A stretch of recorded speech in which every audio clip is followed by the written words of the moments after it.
और यहाँ रख दिया, देन आप एजेंट बन गए। तो ह्यूमन फैक्टर काम हो गया। इसमें ह्यूमन फैक्टर को अपन ने कहीं नहीं लिया। जैसे अपन पहाड़ों को काट वो जगह भी जमा कर रहे हैं, वो तो ह्यूमन फैक्टर हो गया इरोजन का। जैसे इधर आप दिल्ली रोड पे जाओगे, आगरा रोड पे जाओगे, शेखावाटी रोड पे जाओगे, तो बहुत सारे पहाड़ों की मशीनिंग काट रही है और नीचे जमा भी कर रही है, तो वो ह्यूमन कारक, वो ह्यूमन एजेंट कहलाएगा। अब आपका जितना भी बहिर्जात बल है उसका ही चार्ट है, फिर इंडिविजुअल सबका चार्ट और बनेगा। जैसे आप दिल इस अंतर्जात में जैसे आकर्षण को देखोगे तो ये अलग बना सकते हो, इसका अलग बन जाएगा। जैसे निम्नीकरण में ये तो चार्ट हो गया, अब इसमें भी जैसे अपक्षय का जाएगा तो अपना चार्ट बनेगा अपक्षय का पूरा, कि अपक्षय के अंदर भी और कारक, इसके अंदर और प्रोसेस है। जैसे मरुस्थलों में चट्टानें फैलती है और सिकुड़ती, फैलने सिकुड़ने से ऊपर की परतें उगड़ती जाती है, उसको ऑनियन वेदरिंग बोलते हैं, प्याज की छिलके की तरह उगड़। और उसके लिए एक शब्द है अपसल्कन, एक्सफोलिएशन, ऐसा शब्द बोलते हैं एक्सफोलिएशन। अब आपका बहुत सारे क्वेश्चन इसी चार्ट से आएगा, 4-5 क्वेश्चन तो इसी चार्ट में आ जाते हैं। पहले तो चार्ट में जो शब्द दिए हैं इनका अर्थ आना चाहिए, इसके अंदर क्या क्या अर्थ है। अवकर्षण क्या होता है, सन्निकर्षण क्या होता है, जलगति क्या होती है। अब जैसे मान लो नदी जलगति क्रिया करती है ना, पानी ऊपर से गिरेगा वाटरफॉल बन जाता है। तो जलगति क्रिया रासायनिक है या यांत्रिक, ये किसमें आएगी? यांत्रिक में लिखा, पर देखो यांत्रिक में, रासायनिक में एक ही कौन सी, संक्षार। यानी जैसे आप यहाँ पानी की एक पाइप लगा दोगे तो अगले 10 दिन में बहुत ज्यादा गड्ढा बन जाएगा। ये किसकी वजह से बना? गति से।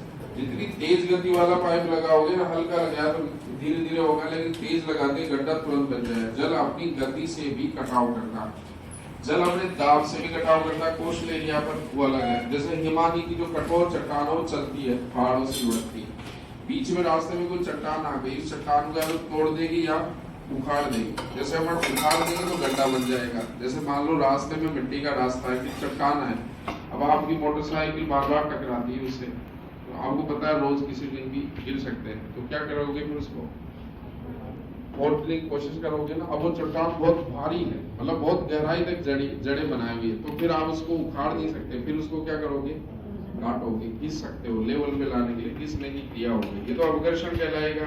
लेकिन आपको लगता है ज्यादा गहरी नहीं है, थोड़ी है, तो आप इसको क्या कर दोगे, उखाड़ दोगे, थोड़ा सा खोदा फिर बाहर निकाल, क्या बनेगा उसकी जगह, वो गड्ढा बनेगा। फिर हिमानी उस भाई कम गहरी थी तो हिमानी ने उखाड़ दिया, उसको गड्ढा बना, उसको थोड़ा घिस दिया, तो वहाँ एक लेक्स बन जाएगी। ऐसी झील को रॉक बेसिन बोलते हैं।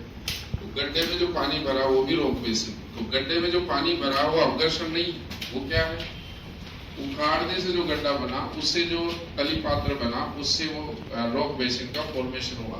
तो उत्पाटन की क्रिया, अब कई बार ये भी क्वेश्चन आता है कि उत्पाटन की क्रिया कौन से क्षेत्रों में महत्वपूर्ण, यानी किस कारक का महत्वपूर्ण प्रोसेस है। ये 5 में से हिम नदी का काम है ये। अच्छा, ये क्रिया किसमें इंपॉर्टेंट होती है, ये भूमिगत जल का काम है। जैसे ये अब उड़ाव की क्रिया कहाँ इंपॉर्टेंट होती है, तो ये बहती हवा में ही काम करती है। तो इनका एजेंट का भी कुछ स्पेशल वर्क होता है, ये और जगह नहीं होगा। जैसे हवा 3 ही परिवहन करती है, हवा 3 ही परिवहन करती है ना, क्योंकि यांत्रिक, क्योंकि जल तो है ही नहीं उसके पास। अब जल आ गया तो हवा का काम बंद हो जाएगा। इसका मतलब हवा इनमें से अपर्दन करती होगी। ये जल वाला जहाँ जल लगा वो काम हवा नहीं करती। क्या हवा अवकर्षण करती है, क्या सन्निकर्षण, जल गति, ये नहीं करे। अपवान ये इम्पोर्टेंट है। उत्पाटन ये थोड़ा अवस्था में हो रहा है। जल दाब क्रिया संक्षारण भी नहीं करती। तो इनमें से भी देखना है कि कौन सी क्रिया किसके साथ हो रही है। चार्ट प्रोसेस समझ में आएगा जब भी अपन चीजों को जानेंगे। जैसे क्वेश्चन फॉर्म में लिखो, एक आध क्वेश्चन में उदाहरण इसमें लेते हैं। चार्ट आपके लिए कितना इम्पोर्टेंट है, और इसको बार बार देखेंगे तो प्रोसेस को जान पाएंगे कि कौन सी क्रिया क्या कनेक्टेड कर रही है।